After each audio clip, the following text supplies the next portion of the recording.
30 days. मैंने आपसे बोला कि एक किसी काम का 5/8 हिस्सा 30 दिन में करता है।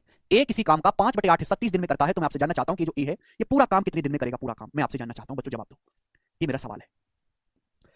हम आपसे कह रहे हैं कि ए किसी काम का 5/8 पार्ट 5/8 हिस्सा 30 दिन में करता है, तो ए पूरा काम कितने दिन में करेगा?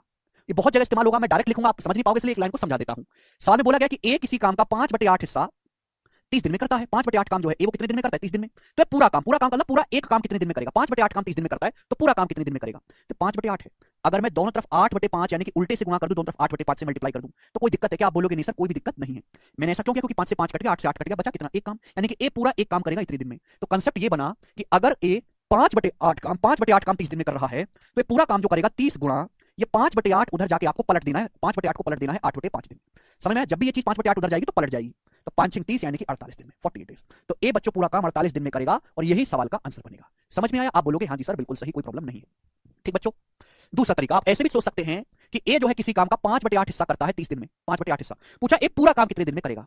समझ में आया? आप बोलोगे जी भाई, यानी कि अगर टोटल काम 8 है, मैं आपसे कहता हूं, अगर मैं आपसे कहूं कि टोटल काम 8 कुर्सी बनाने का है, तो 8 कुर्सी में से 5 कुर्सी बनी है 30 दिन में।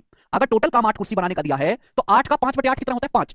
टोटल काम अगर 8 है तो 8 का 5/8 कितना होता है? 5। 5 कुर्सी बनाने में 30 दिन लगे, तो पूरी 8 कुर्सी बनाने में कितने दिन लगेंगे? नीचे जो होता है हमेशा टोटल होता है। 5 कुर्सी बनाने में 30 दिन लगे 6 गुना, तो 8 कुर्सी बनाने में 6 गुना 48 दिन लगेंगे, 40 डेज। आप ऐसे भी सोच सकते हैं। मैंने आपको दो तरीके समझाए सोचने के, यही बेसिक है खुशबू, और कोई बेसिक नहीं है। ये बेसिक से ही मैंने आपको समझाया है। पता नहीं तुमको कौन सा बेसिक चाहिए, कौन सा बेसिक चाहिए खुशबू? जरा मुझे बताओ कि सर ये वाला बेसिक दो,